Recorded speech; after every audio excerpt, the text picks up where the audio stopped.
le win Sunday school kan khom bang to khowa Sunday school ni lo nia Carolini antia pu eflom ke fanu kanu te thenu nia jetir tu ni bok asai thakel me I'm preparation at boka chuan ramle nam risel tak a thannan i chungkwa risel apoimo engkim za sum ko de tho hi chungkwa tanga zir chu ania chu wangin kan ramle nam chang kang thora risel tur hian Congress amo ZPM amo MNF lam ni lovin Presbyterian amo UPC mo Baptist lam ni lovin pathian tri takanu le paten Christian chungkwa kan din chuan eng party post khar sela kan noi don lo tiang zong de win ran sei chowa kan lam pang chu mang te dur lo kharan se fedar ni ka asai ngai nam hle me mar chu ban do thak takin kan hoi kola mikling patling fa te en kol ngai ve tak tok tur ka ngai te kha angai thla pe lo lo an tangan muhil ngak lu klama chu wang kan sin the school in khom pathian in dang dai taka na thok te ni lo chuan positive impact nam teng chi bena kan zir lai tanga musol tu pohoj kan tam don lo le ni ti khashketa chu kan seilok do ai chun hin khom le ma ban ne ke ni chung ko hi kan la bairam chet dewa jing choi le win kan khoma chuna lunch kan 18 tani tin ne tuan ti sele soi no FCAA 2023 soi kan bang theri lawa soi nem thokhat le to amaro chu sei to long te pok intia mar chu sei hingai le thin ka ria mi pakhatina miron challenge na miron na khan inti lari tumna ni chuti khati tia inti fabik ten tia inti fian ni lawang kan hriat ang chin hi hoi ten kan sei ta ni atira kan sei tuna kan sei tun level kan sei du hal chu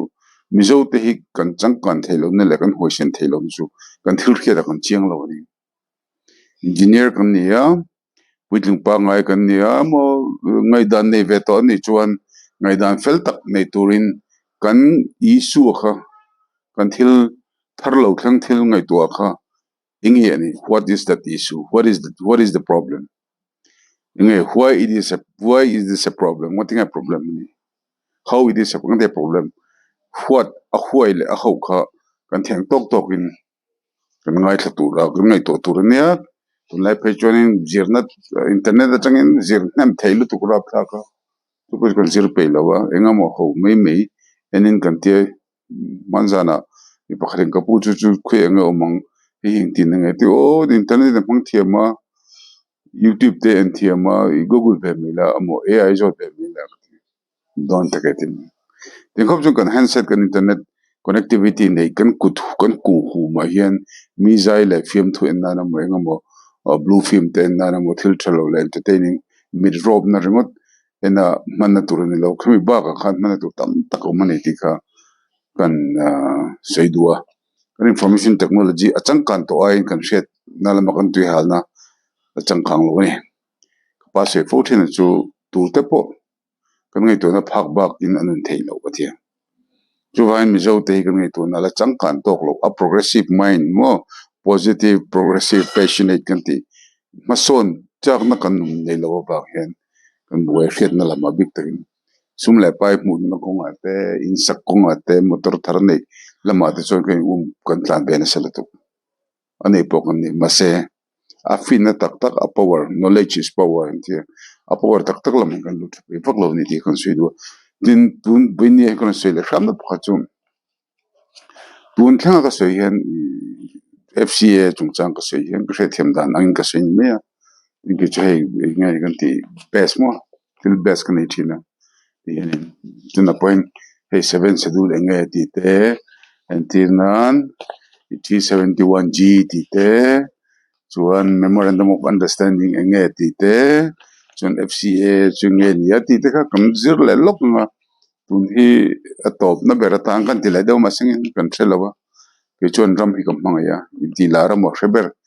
ni tum ko ni lawa ko thil khia dang te hi dikak ngai thina wangin ko thil ri hre dang te midang hre ve se ko ni chu karon inlan le na chan chu pakhat na ne tina pahni na le chuan FCA hi a hlau tu ti hen an hlau chan hi kaman theilo ni chumi taka chu an hlau chan fe turin gazir ko man sang khan elite studio ka kaltlanga engineer ve pakhat langbal nun fela mo zoro lam pangatang pon man lar ve tak even at the possible ve to thil thave zat mai amar chu athil ket kha a foundation a thatok lo thina wangin when for inner line reserve ti chungchang ate boundary state boundary chungchang pokon se ho be photo a shan thriat thiam lo dan kha chu thriat thiam pui ngai tani kim angamo tummi te angena mo kan thriat thiam dan ain anglowa a level in san le ya kan thriat thiam dan anglo ni pon ko pa tong kom takin mi thriat thiam lo ne thlang khan ba thriat thiam ngai mi thriat thiam lo thlang thriat thiam ngai mo ro chu khami manzana an live discussion nei na sei hrilok lo men som khoda som pani le chen be bel ni tun kriam ko mu trap to mo ras ma mo nei kangai pe mo e pushet nun fela na kan ti ti FCA chu changa ngai da nun se be ro te ole ga ti me kamini kha ban ni ni ban chung chang la ti fela kan lo ti chong nam to bok ba ka ko lo cha be to ka te kan se kan nun fela kha engineer ni be ya chang kang ve pol tak mi zo tlangbal chang kang ve pol tak ka ngai dan pon ni ve thin bio ni angai dang ka abuluk rio me an noi ka tilu ka lu na ve de wani dik tak chun to wa pe jong ka ti tau dere ni berang chu ti tau tu tak chanam lo nun fel la ka le ma mun la ka kan ti tau wil hlok na ka nei lo hek na po ka nei chung lo chu wa ka se du jok lai tak chu kan ma son don lo ni ti kha ka hria ma se ka ti ka chu san nu khan tuk vela khan kan en le khan nun fel khanin thupui model na sevela tlat meaning mining lampang kha tinan ram sipai angin raman luanga defense development tij contract hiaman phela pon thiama commercial atana tuna FCA hi commercial project atana private company amo multinational company ralu turani lova national Indian Union Defense project turani ti po ashe betho rathiam betho amoro chu khami rathiam se chunga tingan la hlauti ka lo ngoi tu benasani ko u nau te kam zo puite hlau hi rathiam pui ve ka duwa atul phechon hlau ve atul phechon front line a hlau ho jinga khana front line tel ve te pokha ko du helan mar te hlau tur taka ka kala chen ve silo wangin kan thin de punan hlau lu tuk te wanga hlau ve ngot kha ngai dan che lo wa chu vain khata khanin nun fela khanin mitam takina an hlau na tur chan mi om kha oran sei ta chonin ka chua san to nuwa an ti zo mo ngai thal ka lu le zo ka ve kha tu bela khan an sei khanun fela sei kha ni mo he bang hen la lo ni mo ti pakhat ka nei ta ni chu mining lam pang thela nia vera si vela kan lo sei lar ve box tin tuna FCA hian rama po forest po hemi reconnaissance anti zonga geologist hote antina geophysical team ang chite leilung zira an kalte ang chite lung sampulan lakte atul chu seismic survey ta na han hal ke ang chite kha thinga ti chelo ni chuan forest clearance san pangai lo ti kha FCA hin ron se ve bukni chu wain apoi mo tu FCA hin mining color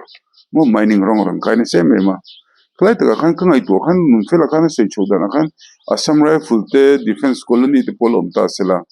mo drum chu ni spec tur ni dikan shabeka lo ta sela ta khan leilung ho sakna lom le bokta se te ni chu leilung ho sakna ka ste sur kha le mi pui mizo te khet lovin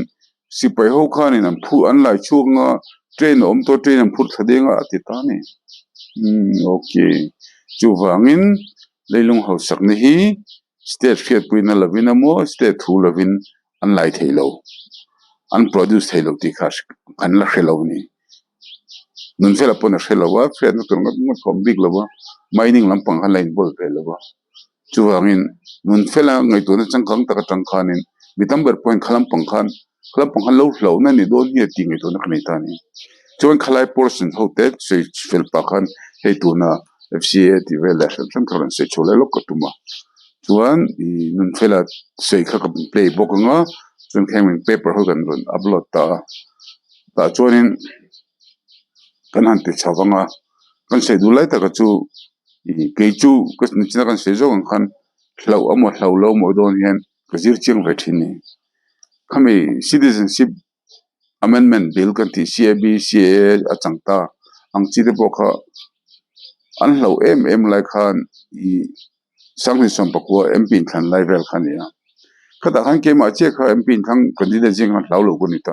ma mo lo ke da kan ke pe to lo ma ta do kan ni le pa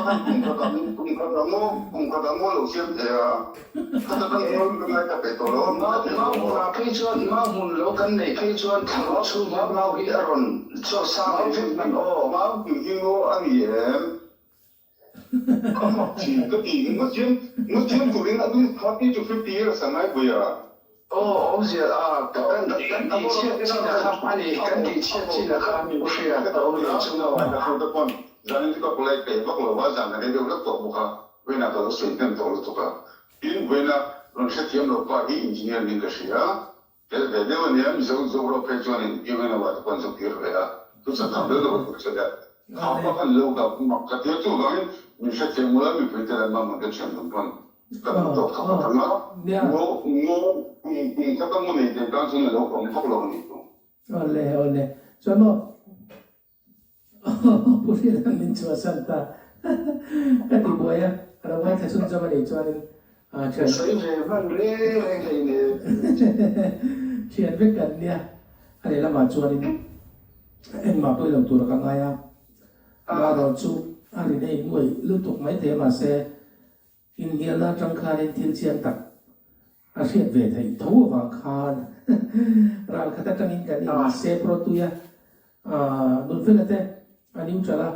tu là cái ngay à, push là có yêu cho thấu tu là cái ya riêng này năng đâu đi tu phát triển này tu ara beri buat trong tổ khai lên 1875 lệ ILRF Inland Reserve Forest trong trang là thế thì là khai lên trong tu buat lại còn anh lâu năng lâu photo mà xe in huan ni lo tiro ka chu an soi du chuan I soi mai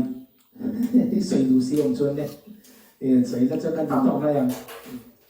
kan soi mai ka kan soi to kan hian le ta chiama ông gì ta cái cho nên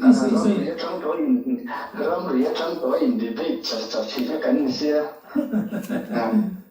đúng là cũng chỉ là cái này là cái chúng ta là kan I soi mai ka zo ka ông gì rồi cả cho nên là lên ngầu sẵn là chúng trang cái bộ cần là thêm mình rồi chú bằng cho nên em si bị kem beri chú mà thế nên thiam ta kim được chú resources đây lo một số ta sẽ là anh kem cái đồ anh lúc anh rem thì lo phải cái chú nên cái mình cái kem phải hay thế này ta này nên thì anh train thế lo service to phải chú nên mỗi người train anh phụ mà em kem hàng direct thế ta này chú bằng cho nên tweet ta cái cần đồ thì anh ai rồi cả chỉ là cần xây công chúng ta mà bộ khăn nên số lên thì chủ khéo bộ cái gì đó double lên to ngay motor in super thì chuan chế lâu sẽ là chặt tắc kinh ông sẽ là tàu view này chú hiện national highway cái tí thì camera mà chuan nên anh về vác lâu cái Mizoram lấy lùng thấy chú ở miền Đông tua tu chú bị bụi thế bốc cái này là khang lấy mình khang nên cần đâm thế rồi tìm mình thấy chuan nên conversate ông để tổ chúng si đâu nó chuan khang cái kén khang thì thấy lâu bụi nó tắm tắc cái cần lâu thấy này cho bằng chuan nên hiện hi cần mù cần lâu việc lâu cả vàng hiền là kia tan Mizoram tan là thôi thấy này thì in lão mi là viên central sarkar po lão luôn cần đâu để nằm gió cái này central thì rồi ati ang hi lão takin kan zom về lo kan ta na poi te tur le kan ta na kin har san na chin thei tur ma kan mu hi chu we sen takin kan đâu le ve ni ti kha din kan du to mai o kan ti rei ko veo sia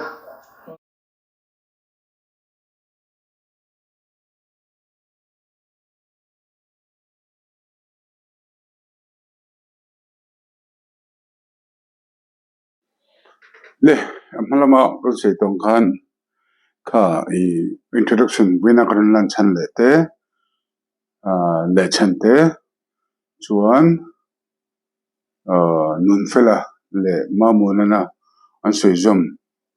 ko chuasan nu an soizom avzara I nun fela te ang te emene te la tanim chu po I ngai to chiang phok lawa lom riu ni ria an ria chan mo kini kan la ria the be si lo lai akhan seng kham mi tam takina an lo chan ni om kha alangin ka ria chumi lo chan kan ti lai taka kha amai ning lam pang khan ni mela maro chu chumi kon se fe so zel to wanga tin kan se tong khan FCA po he ni lam lek lek maro chu kan unau te ram le nam chan nan ram le nam ta na hlom le hlom lo che chena alo hlom lo ve mang tang kai zo ko umiang kan so khar po hen na sa the ang barin mang tang kai sela defense nuai chuan infrastructure development on be char char sela chu chu kenin so thing shalnan te ngani thom malak da tel thil dang dang development sang sang tulatan rail tele khami ngani kalkong tha te kha man lo tum zo gila ba thom ve I kong mumal tak highway level two lane ang tiang chi highway level te pok lai the ve mang silo kem khan le po ti kha kan ngai to na wanga FCA hi kan adobamo adoblo mo poina pakhat mo lo wa kan se khanin atak taka chuan 371G noya ram nei tu kan ni na ni lovin mo state India ram constitution a chuan state lisa entry number 18 na hisapa 371G ay turung zok lek na zoka min pek na ram state in ram nei tu ni na ka fetia mila chumi bang chuan zamla bang miang alam lo te mai ti khani tani ha tuna khanin min lo en sakanga kan da du chu abik takin FCA big paper kha screen a hangor uploada chu kan en chin ho lok nga tin thil pakhat ka soi du chu dan kan sia India ramadan kan se tamber hi saptong la baitong zenia chu official language apomani India government of India via saptong la baitong Mizo tong Assamese Bengali Tamil develop pomani lo mo se ula Sheila chuan chumia chuan ka se phuthina chu aminga advocate ni bangpon lavin dan chu saptong inje mo baitong inje kha zotran kan thathiam mai thei amara chu dan kan zirin dan thuk tak aman tu chuan advocate thiam tak le fel tak chuan hemi adana inje letter by letter mamo context amo content amo ai hian enge kan tiang in letter and in spirit ati a spirit like apoi motani a spirit like takon te chu aziak angau phena hian dan siam chan om tani a spirit akha a driving force akha chumi spirit chu khethiam angaya khethiam tur chuan tlema thlok var ve deuh hlek angaya a dan siam tu terru input tir ve thiam ngai ni chuan cher pop runga kha ai kem zan telom dia wanga Mizoram a kem za pot ling lo khan tinga nia mo chu wangin a danan siam khan Mizoram ngai to lo ti kha she tur ni jeng che chuan khami hisab khan FCAA 2023 Forest Conservation Act Amendment Act of 2023 kha kan se fe ngal le du chu Forest Conservation Act 1980 Forest Conservation Act 1980 siam thatna nia tuna chuta siam thatna tlang puya chuan kan hriat tur chu amma a many forest clearance kan ti kal rei thei ho akha defense atan big linear mo strategic national importance le security concern atan te heta forest apon ni sela strategic mineral kan ti ho rare earth materials te le minerals poi mo ho leilung ho sakna poi mo ho inde na ammo ngoi ammo thoi ho chi te chu forest ti chelawa I ngani ti chezongan kallo chuan in principle approval kapek mai turania chu chuna kinala regularize le turani ti tenia tin mani khan thil pakhat kasai point ka perfect big lawa ka perfect big lawa e point je chabe thau kunia FCA ti takin kan lo ngai tong ai big lawa mar ko han jira achan ngai niang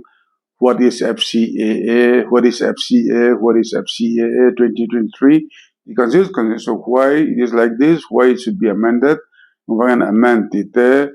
how it will go, how it is going to impact our lives in Mizoram. You can just neutral living. Kasi turju miset milo kepila turju tundu na ang party makanilawa, party leko hankalan na law lea, Mizo Christian, Indian tribal kanika tirunguta. Mizo jinga chuan karin dani Indian bear po ko ni thea heti chung po hian mi hret pui tu chu mun sang po ko sei to a ka ultimate dream chu ka hret thiam dan chuan pathian hian siam tu pathian hian Mizo te hi India rama tribal kumhlun to in siam lo chu bangin Republic of Mizoram ka dream fan ani Republic of Mizoram hi pathian min da tum na ni ya ar pathian ram ro pui nan pathian ram zau nan Mizoram le nam Krisel taka athanan hian Republic of Mizoram pekal ringa chu chung chuan tuna India makanam chu chuan thil tam tak India chakna India hosakna India maso ne te po Bharat Viksit Bharat antia kum sang ni somli pasari India kum za ani huna khian India ram hi for tak nein tuma mo big lovin develop Viksit mo develop Viksit Bharat develop India ne te to bo se meka Cumi for nalama akal development lama transfer chat nalama chon Mizoram te hi kan hungbi kang tika lawa a Christian ber pathian nung ang kimti thei ring tu bi ga hi kan noi pal lau chon ke mani me ba ga kan pathian kan ti chadon emani tika kan sei do chu ba ni hian eng party ma asan pain ka support lawa amara chu FCAA hi atlo thor lovani kan nang tang gai chu jok turini ti au pui nalama karon au vele thinani min lo ning mai thea seiro min tio bang sei kan ni lo ta bangin in dule min lo ning ngai dule ning lo ma khia da changte na se hi nge ni adikem adik mai lam ti ro chu Mizoram ngai tu ve tu ni chu mi lo ngai to sakbe ka be se ya chuan wen lu thuk le ka nga tu na e lo kha FCA bi khemi tu na ka se hi mo mi ka ken hi ke ke na tingo da chuanin ka video khan khan upload tanga chairman tok tur bela muang in kan da lok do ni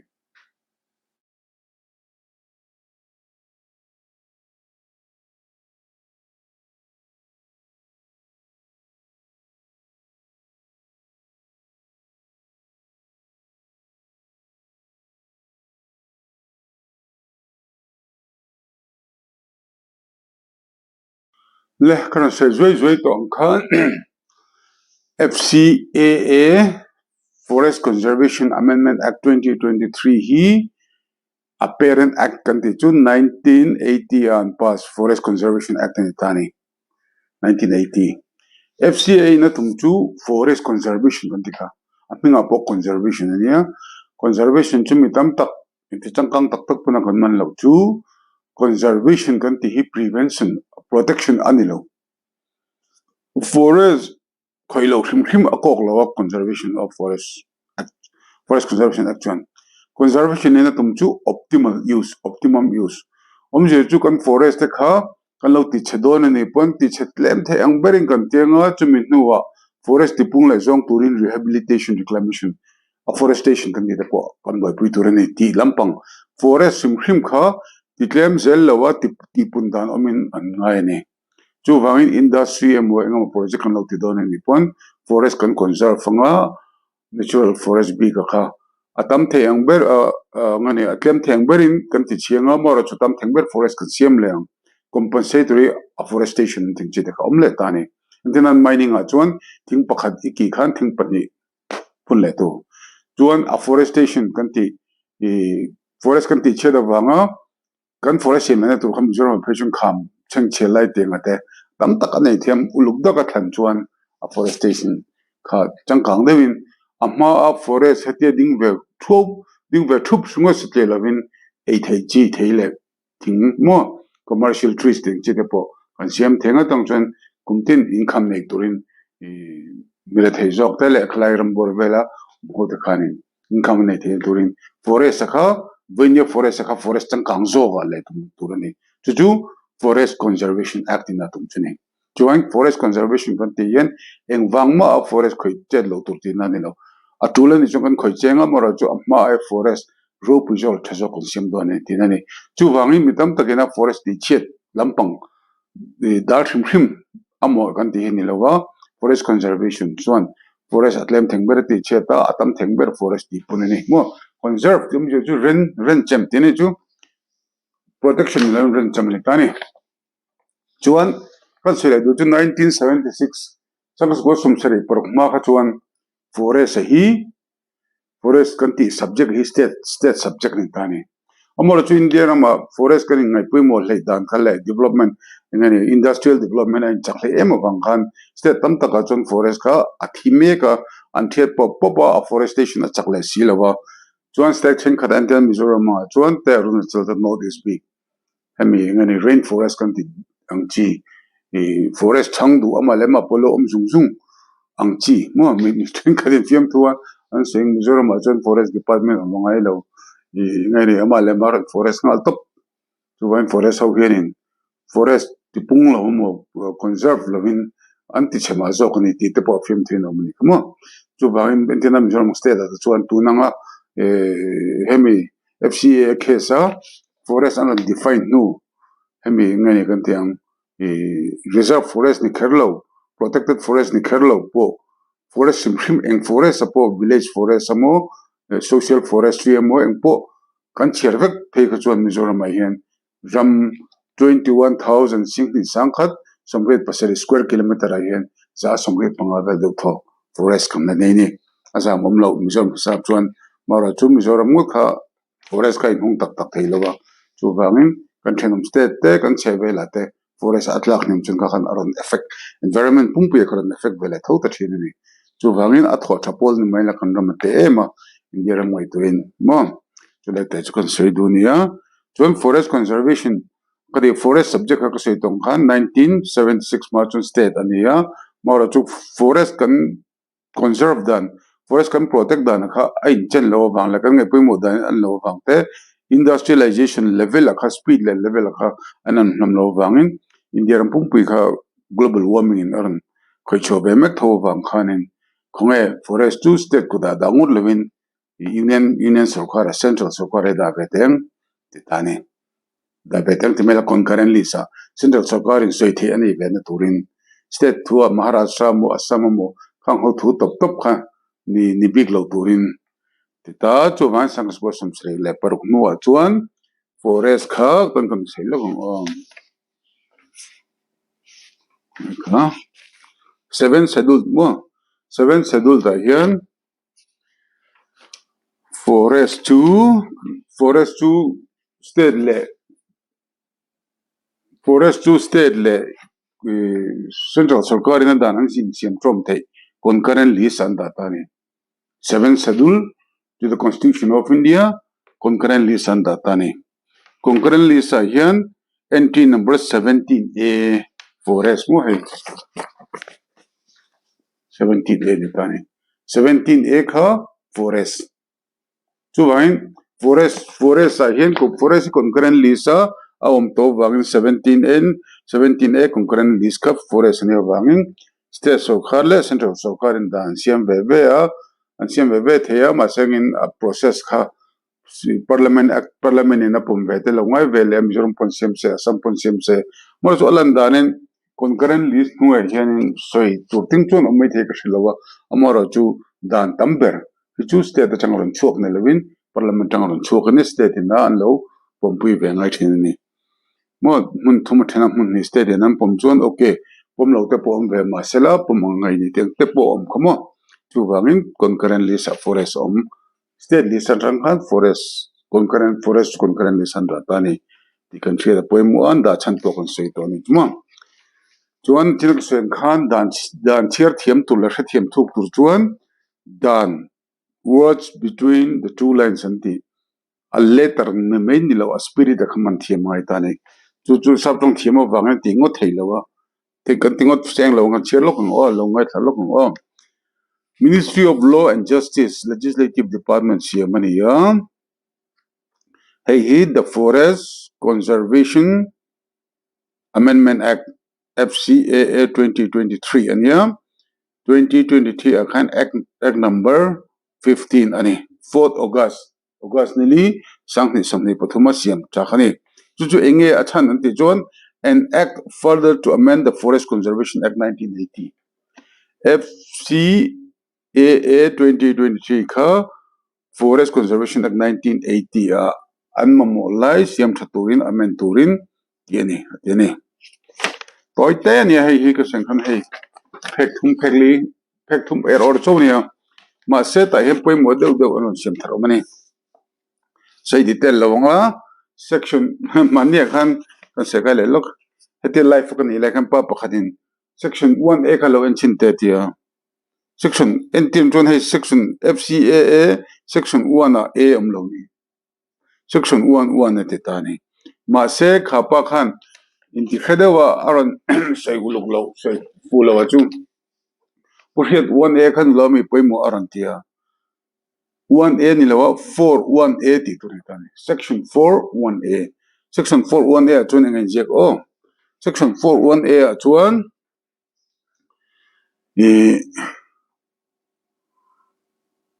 hey aron so Indian forest aron so section 4 1A chuan forest aron so petani atlang pui twin forest kan ti chu forest FCA 1980 le amalama Indian Forest Act 1927 ti velate forest India sarkar ina akhethiam dan chuan adina square meter za ram square meter za hian anilo bera square meter somsari kha thingkung canopy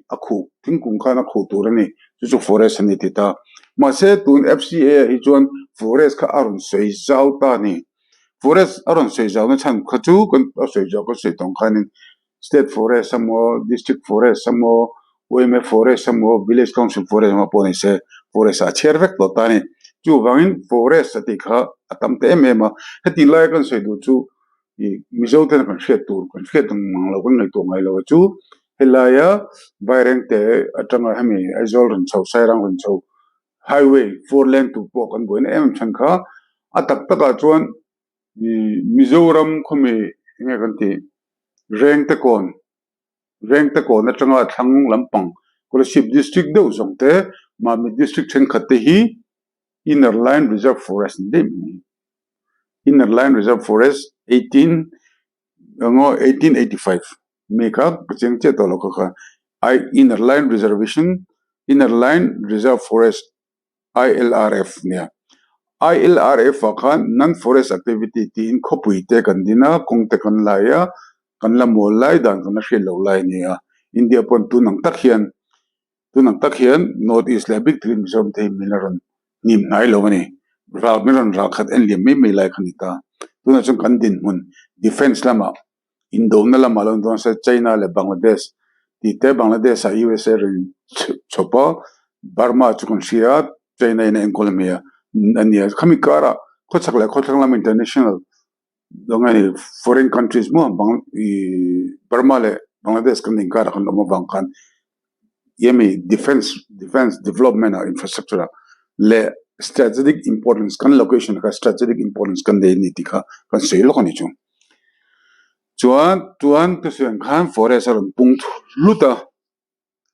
chumi zo 20 ron jek le section 1am lo kuti ko section 41a ma 41a ma chuan section 1a sub number 2 hin ron jek le ta ni chuan anhuemi ho te hi forest ati khachuan hom lo wang ti ta ni such forest land are situated alongside a rail line or a public road maintained by the government which provide access to habitation or to a rail and roadside amenity up to maximum size of 0.10 hectares in its case atitani helai kan thret tur chu sarkar in encol sarkar kong national highway state highway kan tiang chi te rail road kan tiang chi te hian akong sir point rail and amenity up to maximum size of the tani 0.10 hectare in its case hela hian asoi lai taka chu khami project akhan akong sir akhan 0.1 hectare point lo 0.10 hectare tita hectare khat hi meter za by meter za ni tani chu square meters sing khat tina 110 pali tuna chung chuan point 10 ni chuan meter sang square meter sang khatina ni square meter sang khat kha hami rel kong le kal kong sira I omna turte engamo inthiarna turte hacholna turte khami parking lot ti ver han siamna turang chi kha khami project kong tlona khan atam thengber ngai chuan nge kan tiang I 0.10 hectares chau kha an siam ve the din chu forest chunga khan mo chuan apan hin le chuan aron soi le chu hei tuna kan boi lui na la chi ta ne chei to ang khan asiam tu te he dan siam tu hi khu ta africa ramatang ran siam ni lawa india ramatang siam ni database nei tharap kha kha india ram zawzong population ria mizoram zawzong ria district umza da ria an zawzong ria kan kong nei za road density zawzong an shafak not many international boundary ang za da seng kan ni pon ria an ran reach lo ke ni hilaya kan chief minister amo kan inti chief secretary amo kan inti sedew mo party in labrai de ho a hian he dan siam tu te hen mizoram chiang size le atlang dante tlang pasari na kal dante chimar zong tlang pasari akal dante an shave vekani dika fia ngai phot meaning chuta chuan like an sai dan chuan kem za ti look no forest at lo tur ho hi omle tani as is situated within a distance of 100 km along international borders pakhatna India ram boundary atanga achung lampang hoizong kemza mo chung lampang hoizong kemza international boundary aniab or at a linear line of control to India la Pakistan gar ramri so line of actual control to India la China ramri na mo antile tani anga khang te khani ti tani khang area chung khang area chung khani tani tuna se chuan the line of control chuan Gujarat atelanga Rajasthan Telangana Punjab tlematel methi line of control Pakistan and Kanamri howa chuan chung hu to state lian tak desert thale ram angdawani semi desert mo chun heta China ne kan border na lama chun Jammu and Kashmir oma chun UP Bihar mo Bihar ni chelo meten Nepal ubangin khatiang cho heta Sikkim ata ponianga khatiang chowa khan I kha actual line of control in ita khang ho state angate line of control western side India khotang lampang Gujarat Rajasthan Punjab movel mo heta line of actual control China ne kan reina chu JNK Haryana mo kasitelo kam map kan knowledge thabak lawa jon UP Bihar level semi marlamani tani chuan kan hria tur chu Sikkim lo lang ani kan lo ngai to chu Sikkim lo lang be Sikkim chu terap tai Mizoram chan be velek ni tani Sikkim chuan alan dani min tom be hlup don an tilem lo ani mel mo Nepal Sikkim abang kan hria tur chu indigenous Bhutia tribes an oma chun Nepali numboka khang ho te kha chuan in helam pang tom hlup kan law velem lo ni mi tetin China ne nei be na phone mun area man yo kan Sikkim state le henglai borvel area horin chalta poneng chu khang ho khan sipai ron che tu dan ria sipai che dan khan state level ro chini lo tin ria tu te na NGO shoi tu te mo ngai dan lo sebe nia chini lo ti khan sabok ni chunga te chuanin 10 hectares ti tani helang ka sei fet chu 1 hectare 200 meter by 100 meter ni tani chu 10,000 square meter kha antina tu na ka sei ho wang chi khan Mizoram kan se kale lokma Mizoram po kha khocha ka tanga ronte thak hian a chalai ber hemi aizol scholarship ti borwe lai cha deula ya hian kem zale somni panga kem za somni velen tani khol tlangin chon heta chimlam akal chon azuilam a phejun kem somnga somruk level or chon ni tani chon chumini wang chuan heta kilometer za anje hian asiam tu ten dan siam hian anruwa Mizoram voi ni to mong o anti don lo to me turom lo tom chan turom lo anruwa omjok chu Rajasthan ate Gujarat ate Pakistan lo ka na tur mo an tho theina an ngai ni Scud missiles kan teng chi kan Israel an Iron Dome nem chi te khat mis India na develop tho ve vek to ni khan lo ka ngai do na India ram pum pui hi ngai ni missile kap chuak thei rather chang kang lo tu khan lo ven chuak khup hin tu mani chumi awang chuan khulai vela ko chuanin hanin rem nan le khatingang tank vel tele ngam rather vel han ya anti Scud missiles mo ka chuan turong chi platform kan Iron Dome ve te kha siam nan chuan kem za borbel kan mo chudon in arin oma chuwan kem za atana defense kami installation kan ne don ni chuan development infrastructure am don ni chuan forest clearance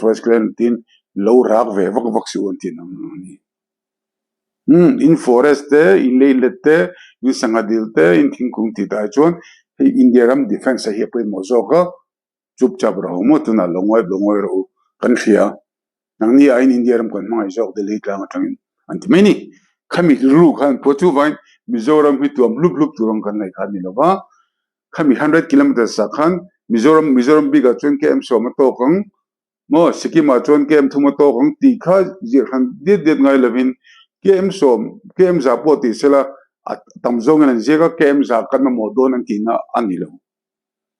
Mizoram a chun kan ram ri din a hian ke em khatam mo ke em ni me po tok mai thei kan thelo chu wangin kan ram pum pui hi defense development project ta na rom cover vector ngai ti anilo min no chuak don lo he ta pu he ta ku ko tang in san ula ku ta West Bengal lo zu amru khan ti don lo kan ramani mo kan state ani ram le na kha sai tong kan 371 g ka sai du lo wa nei lo po ni lo poi lo wa 371 g ni lo NT18 na kan ta ni an du mutin san thei lo amaro ka poi mo zo ko chu India ram ben himnan China te USA ten Bangladesh changran beya lo ben himnan kan tlom lo nan tin India khan nge mani tak ajeng kan ta big mo superpower kan ni beton la me nuclear power kan ni ngala kan se to chu du huna tam bom ti pok thei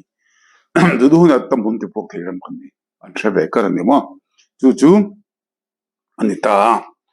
chuan cheng khan 100 kilometer an tia bangan Mizoram ho mek dona kan ram le kan le te min lak sak dona kan vok vuk na tleng ti vel ka no defense inan ram mo tur Mizoram tan ram mo tur ka abun tu don lo akhat moi tokin ke em som de na mo ninga da na mo ten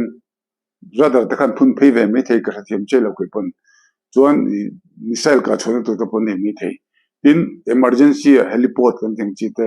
jet fighter han thot na tu nei mi thei chu tu na pon kan se tu act is policy yan kong hi an lai len em chan chu engdang ni lawa emergency jet fighter landing the tu te ni chu vain jet fighter landing the na nia helai chun in rong kal thei lo nun fel te ma mo ne ta kal thei lo an ti don chung lo kong that dewa super bike in super car kan tla na nga okay in dom puanga kan man mo lo in thel lo bak chu lo lok ru atun lai lok chu kina kan thil lang chung an tianga ani lo chuan peace time a in do lo lai chuan kan mang tang kai do ni kan tlan fang to do ni kan fa ten kanu si ha kapa si ha concert kan ai kan nei do na zana dar thum bela kan honga kan ti tholo hong chunga jinga achunga kulaicha in PUC class kal bela ngalang ti anti to don kami kalam kan du chu development kan ti chu kami nei thei tu ham jam so kharin kong game khat pol la thei mang mumal lawa kong chia po repair thei mumal lawa ne state road po national highway chu sei lo mo tu wangin tu na kan sei development kan ti kham ma ni mizo ne mo kan local custom samoti ral tum na lampang ani lo kami khatuna ngai to na thuk ta phe chon pathian hian Modi sarkar central sarkar Modi sarkar phunglung deu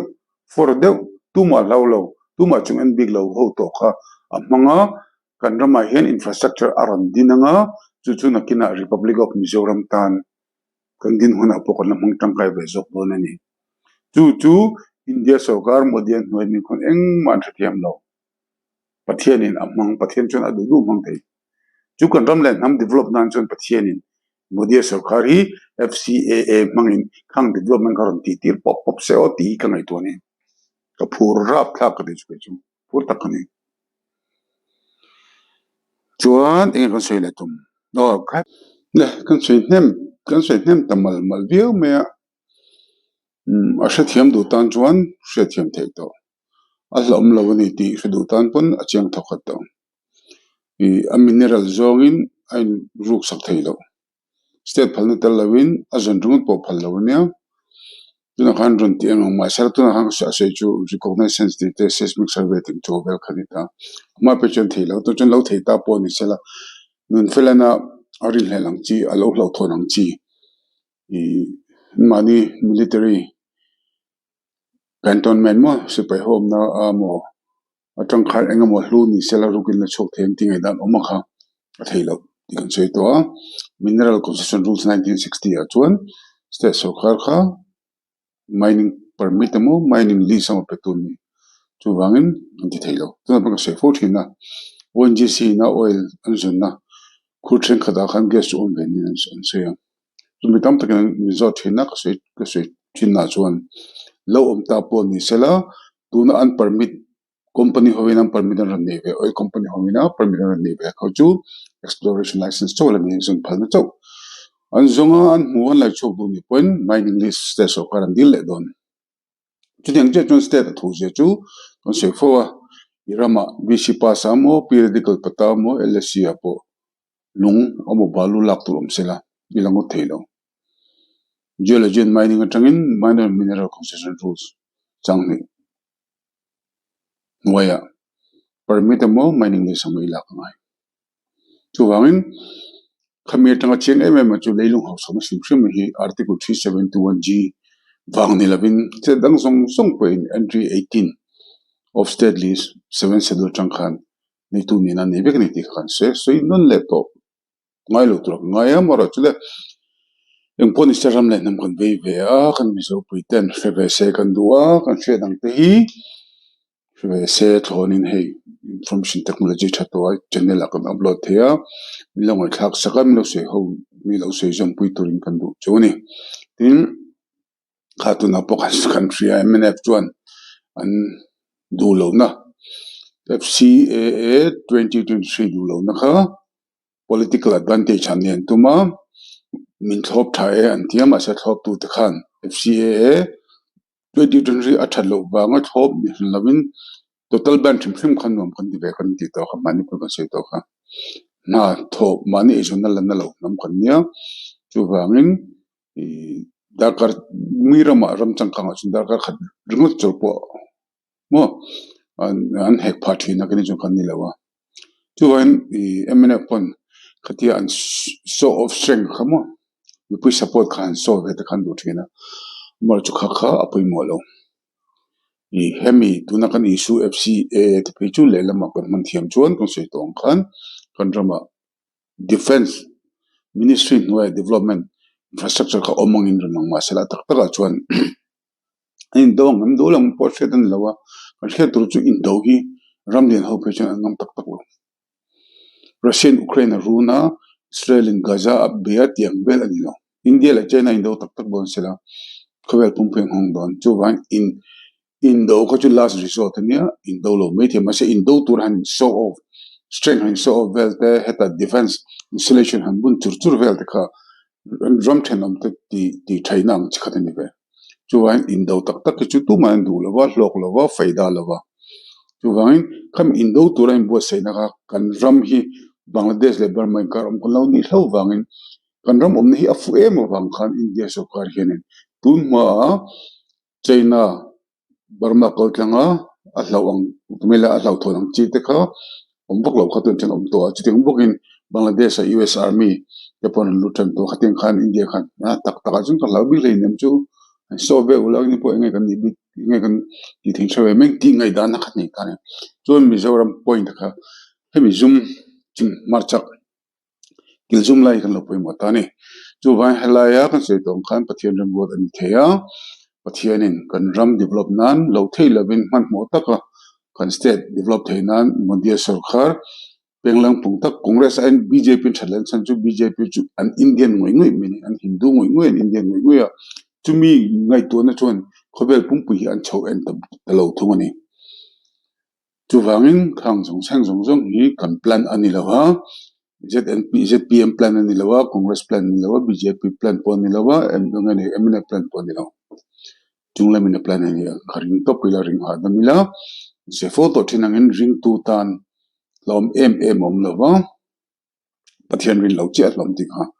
an sei la du to top na chuan tin a top tak na jang kon sei du chu tu na kan emina pu nau ten FCA ZPM ina assembly an adop awang hian Mizoram Thalani anti hi chu ti ve baluk ni moi ti ve luk lak mai ni awang chan chu 1986 sang ko somret paruk joni somthum khan MNF unau te kha dol jure na zor nap to pulal deng hova o mangdewa tira an han sei hot ve independent Mizoram Republic of Mizoram tura kan ngai kan nu le pa te kan ural u te na thisen po chua kan na hel po chana an lo dream Republic of Mizoram ka abam bek John Republic of Mizoram ni tur kha 23rd state of Indian Union kan ni Mizo nationalism kan ti hemi passport a tele application a official document nationality atan Mizo ti jevetu ra kan bo sei na kan fight ve na ka tuna chuan nationality Indian kan lo da ngai ta ni chuan atak tak rama chuan kan ramle nam thal tu chu emnet zo kan ni ha tin an memorandum of understanding ka en phe chuan ingeni violence temi hel na chi ang chi tharum thona ang chi re anti thiang to lo thum emnet chuan chuan Mizoram hi alo boile a tin amani Republic of Mizoram kan lo fight le ni pon MNF unau te lo fight ngai ani ti hel tur ta chuwangin kan sei tu ma kan dem lawa ani turang ni vek towa to general thar puta ke ma mi mal ngai dan chuan FCA mangamu engmang point project sei chu emo ke mani ngai to chu emo mangin Mizoram hi to kan tum turani tuna po hian kan sei fu du chu pulal do ma ka fak vele lak bu ni chen to pa ngai ni thil dang ni lavin Mizoram thanga pulal than hol te bokati ti pui to le lung ho sakma thila anni pani hi chonin a rei mel a long term to ko hi an ti vakol ning ka ringa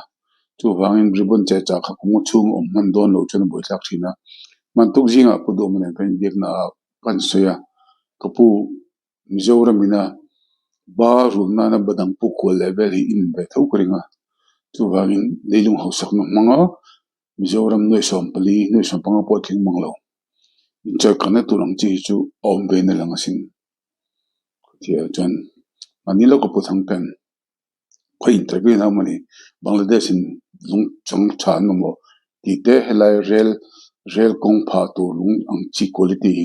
Mizoram hen lo be ni het ania mo chu ania in ke da kan unau te chin state mi abik takin ngani kan ti kha tinim subdivision borwela ken chromite te poma chungchan drum Burma boy wangin foreign export ngai nan shelawa kan unau te nia an helawma helopon an trakinamo sokorpon ngani headlot pon zo khuthara rum phul sa sela chu chromite chu minor mineral amin ngani khami ku batol thokla emne fina ngani anti ang chi do lo Mizorama kuba kha chi na produce ang le ka siama tiang do type khan i chromite ore sakha no lakha ka kita low process ila chuan ngai kan tiang beneficiation plan semila chrome concentration plan ang tika chu India ma 10% chrome Cr2O3 ngai chuaka 23 mm kan unaute chin rama an chromite deposit ve thum chu upgrade ki sanghal mm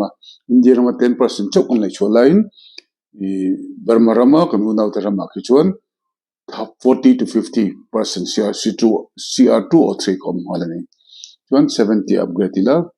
sumtam tak min PhD khri ti pudu ma ka ti pudun to a fathdon ve chu timini chuan zo na tlang zum khomna ngeni ganin una na por chandon chumle ti ka mu thiam ko ti chuan a phur takin ma kala ve mi malang takin khami leilong ho sakna changa Mizoram thok lak be dan tu te Kuari and call Kuari le balu ringot te po tenang ka sei fo chen chu baga balu ku Mizoram changa lungoi luina len thakani baga chen mai ngata kan kholo tiếng thế chuan chromite po chu kun la thanga tiok koma balu angin kan ti tanga lampi river sand ani mea chuan process anga India rama amo foreign a pokon sal thei don ani kan chite tin Bangladesh kan she tu chu lung hi an mo se mema committee pi kamani awang ko an lung mo tam ber hi Dubai tang milis tang lo la ni long le ne chumi an lung ang atha chang tha chu Mizoram ma hin tu na in thana bial dampa bial a hin awmani ami lungdar west changa khuda ngani pukjing thang kon ami range ko thang tlang dunga henin don in vorcho ten khadomani Mizoram ko lung tam ber chu sedimentary roknia mase khung lai ko chu het yo India plate le China plate in suwa lein noi thuk ta changa lo rung in vorcho ki om nuol ni nan ria chung chu ti kan nei tua tuna hian pasai kalau ka sei du me chu ka thiante ki wala le Rajendra Prasad chu ngani Maharashtra and director geology and mining pension limania ke wala po chu geologist ne ke wala po chu chief mining geologist IBM no chief mining geologist Ministry of Mines no ya geologist chamber po ngai nia MECL kanti Mizoram tuna rare earths zong tu turte MECL at the point how to intern and talk about bogani chung ho de chu an theng to an tuna khamisa tun lokang ko receive chuan nak tu ka thenzola chinai lung chinai khur kanti kha PCG rana aran ti bak to kha chinai khur te mela chingan kha chinai puk sample te kan langa chuan khuta ilung chang kanti Bangladesh export la kan MT te physiochemical properties test turin kiwala te thian dur hian in Bombay hon thalenga chuan te sanga chuan kan ram kha mining zone takin I kan hausa pui thei donem kan chu pui thei donem ti kan ngai tuanga kan sei kai lok bu chu mining engineer kan yobang ni lavin sum don na danga chuan entinan motor kha Mizoram khal nem eng ponil a hlok tu chu motor siam tu tani tane amara chu mining a chuan pathian in thil thon pek min pek Mizoram kha kan lai chho thiam po le zero waste mining tu lo khal theya kan siam bek the pe chon hosa khloi tham na kani chu om lo kan lo le chiang lo shima tuna yang kan sei du lai ta ka chu khami song kan tu na lo seng ngai lo ni chu a thei lo ni me lo wa ka sei fo dong in kan ram le nam siam tha tur hian be dong khop khopin eng ma kan le be lo chu wan san ni ang ka sei du chu kan ram le nam mi siam thang u ZPM ni mo MNE famo congress mo thu pui be lo hu sarkar tu po ni sela sarkar kha chan puila idea thokho mo constructive criticism kan te kan ngai ni ipuna tunlai hen ZPM ngai to ZPM kan support thale na chanchu pudu man thila thiama kan dreams kan share thaya chu mai ba ka a ruling apiang kha kong dikta kan khala idea kan feed kha kan te to ni chu wangin lo sei share thim mai ka soi ko thina kan sarkar froi tu te an right lo ran lo thil tha an chewe vek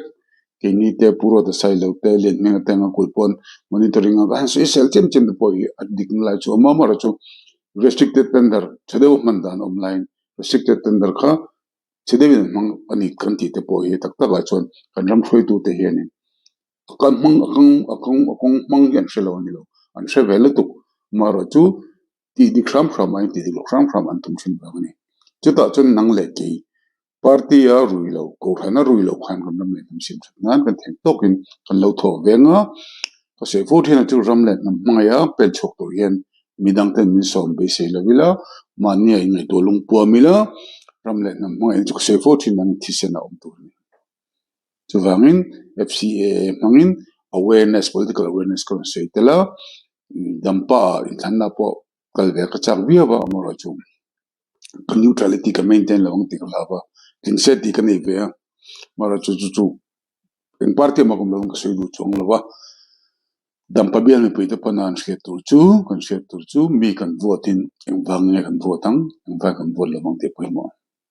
ngai to che mo ka tan ka lok ke ma mi malin ka lok lo ni pon kan ram le nam tan kan bel tan chalo nem ti ka me to na om sela tin mi kan bo reng in kan vote nga ompi kan nia wina kan nia thalawe me kan te kar le ka tlang chi ka kan ram khoi tu te ml ro hi khate ti the ni lo tuna chun dampa chu by election ne kum thun bel lam do na ani lo chun ml kan thana peng hian kan than tim khunga em na chan chu kum ma chu ma ta na ai o tu kan bel ai o tu kan ram len ham boi pui tu te ni chu wangin kum khat chung lek ringo tu kan branch o me o bi kan than te pokot luk be ni lo mi kan se ho be thin lo mi chu wangin fer de min MLA kum ngalai MLA ngam minister ngam roi tu te chu idu lu fe mu miang trong trai nen thinung le te tak mewin dikhang u dikha kon lo nia se nam to khat to FCA hi lo chi ni la ba mun tang kai chi nia chu wangin dak taka chuan ram le nam khal kan soi ni chuan ZPM ho wa in MNF sang ka ko sum ve paruk khan ziak ne in jun sam thum khan Mizo kan ni Republic of Mizoram Mizo kan ti thina kan give up to kan fight to leve India kan min pom thape ti ma nationality po Mizo ni leve Indian kan ti to ni yang ji te khan lo siam thap to zo kan ni chu wan blame game kan ti Indian thil ni levin kal to lo ni sela bo India tang hen antin ne Mizo tak Christian tak Indian tribal tak India ram state changkang ber kan ni the di sa rule tharau ngai to na result tak mason chak tak progressive ma passionate positive takin kan develop ang tikaw koran so ini ang pon ni sila kan vei ve min sero min ti bang soi kan ni lawa limanin he ai thati tu kon se to lawa ram le nang vei kan involve ve kan la fatu ve thin ni min lai kang min ngai sang lo ti nam pang apui mo missionary thindung ram kan ngai ngaya thil cha kan shre ta kan shre la ngaya oilo chu lo ngai thatu te thun ro se thian thun bo ro se choni zabai jane tan chon bu to nga ram chan da na zirin issue poi mo kan rol vele zel do ni tika kan se do ni chu zabai chunga ko lo me